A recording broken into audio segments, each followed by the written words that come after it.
வணக்கம். நான் உங்கள் இளங்கோ. இந்த பதிவு யாருக்குன்னா, மாற்றம் வேணும் நினச்சி நம்ம வாக்களித்தோம்ல, அவங்களுக்கு தான் இந்த பதிவு. மக்களே, நான் உங்கள்கிட்ட ஒன்று கேட்குறேன். எந்த மாற்றத்தை இதுவரை கண்டிருக்கிறீர்கள்? இப்போ இல்லை, எப்போவுமே மக்கள் நினைக்கக்கூடிய மாற்றம் வரப்போகிறது இல்லை.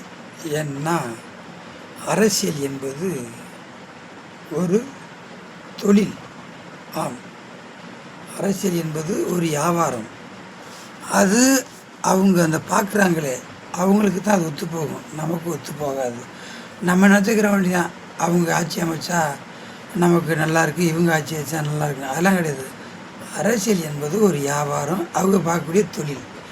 நம்ம ஒரு முட்டாள், அவங்க சொல்கிறதுல ஏமாந்து ஓட்டை போட்டுட்டு ஐயையோ அது நடக்கலையே இது நடக்கலையே நினச்சிக்கிட்டு நம்ம ஃபீல் பண்ணுறது நம்மளுடைய முட்டாள்தனம். அரசியல் என்பது ஒரு வியாபாரம், அவர்கள் பார்க்கக்கூடிய ஒரு தொழில். ஆம் நண்பர்களே, அதுக்கு உதாரணம் சொல்கிறேன். இப்போ பல கட்சிகள்லேயும் பல சமூக நலவாதிகள் அல்லது பொதுநலவாதிகள், அரசியல்வாதிகள் இருக்காங்க. அவங்க அந்தந்த கட்சியில் இருக்கும்பொழுது என்ன சொல்கிறாங்க, அந்த கட்சியை மேன்மையை பாராட்டி அந்த கட்சியுடைய சிறப்புகளை சொல்லி ஆட்சிக்கு வர்றாங்க. ஆட்சிக்கு வந்த பிந்தி ஆட்சி இன்னும் செவிச்சிட்றாங்க. செவிச்ச பிந்தி ஏதாவது ஒரு கட்சி ஆட்சி அமைக்கிறதுல அந்த ஆட்சியில் போய் இவங்க ராஜனா பண்ணி சேர்றாங்க. அப்போ என்ன, அவங்க கட்சியில் இருந்துக்கிட்டு அவங்க கட்சியை பலவாறும் பேசி பல கோட்பாடுகளை சொல்லி செவிக்கிறாங்க. மக்கள்கிட்ட ஓட்டு வாங்கி உடனே வேறு கட்சி ஆட்சி அமைச்ச உடனே தன்னுடைய பதவியை ராஜினாமா பண்ணிட்டு அந்த கட்சியில் போய் இணைஞ்சிடுறாங்க. இல்லைன்னா அப்படியே பதவியோடு போய் அதில் சேர்ந்துக்கிறாங்க. அப்போ நோக்கம் என்ன? கொள்கை என்பது கிடையாது, குறிக்கோள் என்பது கிடையாது. அவங்களுக்கு தேவை வியாபாரம், தொழில். ஆமாம், நீங்கள் நானும் ஓட்டு போட்டவங்க கோமாளி, ஏமாளி, தற்குறி அல்லது தடுதலை, வீணாக போனவங்க, விளங்காதவங்க தான் நம்மளாம். ஆமாம், ஒரு மனிதனுக்கு கோட்பாடு என்றால் உறுதியாக இருக்கணும், ஒரு செயலாக்கம்னா உறுதியாக இருக்கணும், ஒரு கொள்கைனா உறுதியாக இருக்கணும். எந்த கொள்கையுமே இல்லாத ஒரு குரூப்பு அங்கே போய் அரசியல் அமைச்சு வச்சுக்கிட்டு நாங்கள் அதை செய்ய போகிறோம் இதை செய்ய போகிறோம்னு சொல்லுது. அதை நம்பி மாறி மாறி ஓட்டு போட்டு சீரழிஞ்சு போறீங்களே. மாற்றம் என்பது நம்மள்கிட்ட இருக்குது. யாரையும் நம்பாதீர்கள், உங்களை மாத்திரமே நம்புங்கள். உங்கள் உழைப்பை நம்புங்க, உங்கள் தொழில் நம்புங்க, உங்களை மாத்திரம் நீங்கள் நம்புங்க, உங்கள் குடும்பத்தை நம்புங்க, நீங்கள் பயணிங்க.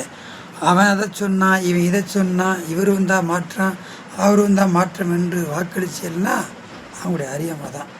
ஆமாம், எவ்வளோ ஈஸியாக மாறுறாங்க பற்றியலா. உடனே கட்சி விட்டு கட்சி உடனே தாவுறாங்க. மாற்றம் என்பது நீனோ நானோ அரசியலில் இல்லாதவங்களோ, அதாவது மக்களுக்காக இந்த கட்சி தான் அந்த கட்சின்னு பேசாத பொதுநலவாதியாக தான் சேர்த்து ஒரு கட்சி அமைக்கணும். அந்த கட்சிக்கு வாக்களித்தா அந்த கட்சி நல்ல செய்யணும்னு நினைக்கலாம். ஒரு கட்சிக்கு இன்னொரு கட்சியிலேருந்து போகிறான், அந்த கட்சி ஆட்சி அமைச்சுட்டா இன்னொரு கட்சியில் போகிறான், எல்லா கட்சிக்காரனும் அதில் போய் இருந்துக்கிறான். அப்போ ஓட்டு போடுற மக்கள் முட்டம் இல்லையா? மொத்தத்துக்கு அவங்களே மாறி மாறி இருந்துக்கிடுவாங்க. ஆமாம், ஏடிஎம்கே உள்ளவங்க இருக்காங்க, டிஎம்கே இருக்காங்க, டிஎம்கே வீட்டில் உள்ளவங்க இருக்காங்க. இப்படி மதிமுக, விடுதலை சிறுத்தை, கம்யூனிஸ்ட்டு, காங்கிரஸ் எல்லாமே டிஎம்கேயில் கூட்டாக இருந்தவங்க கூட இப்போ தாவேக்கோவில் சேர்ந்துட்டாங்க. ஏடிஎம்கே இருந்தவங்களாம் போய் சேர்ந்துட்டாங்க. இது என்ன? அவங்களுக்கு என்ன கொள்கை, அவங்களுக்கு என்ன பின்புலம், அவங்களுக்கு என்ன கருத்து, அவங்களுக்கு என்ன கொள்கை எதுவும் கிடையாது. அவங்களுக்கு தேவை சம்பாத்தியம், கரெக்ஷன், மணி. அதனால் நண்பர்களே, ஓட்டு போட்ட நீங்களும் முட்டாள், நாங்களும் முட்டாள். அவங்க தெளிவாக காய் நத்திட்டு போகிறாங்க. அவங்க பார்க்குறது தொழில், அவங்க பார்க்குறது வியாபாரம். நம்ம போடுற ஓட்டு ஏமாளித்தனம், முட்டாள்தனம், அறியாத்தனம். நம்மளாம் விளங்கா போயில. இதுபோல் வீடியோ பார்க்க நினைக்கிறவங்க இந்த சேனலை லைக் பண்ணுங்கள். நன்றி. நான் உங்கள் இளங்கோ. மக்களே, நம்மளை காப்பாற்றுறதுக்கு நம்ம மாத்திரம்தான், அடுத்தவங்களை காப்பாற்ற மாட்டான். நன்றி.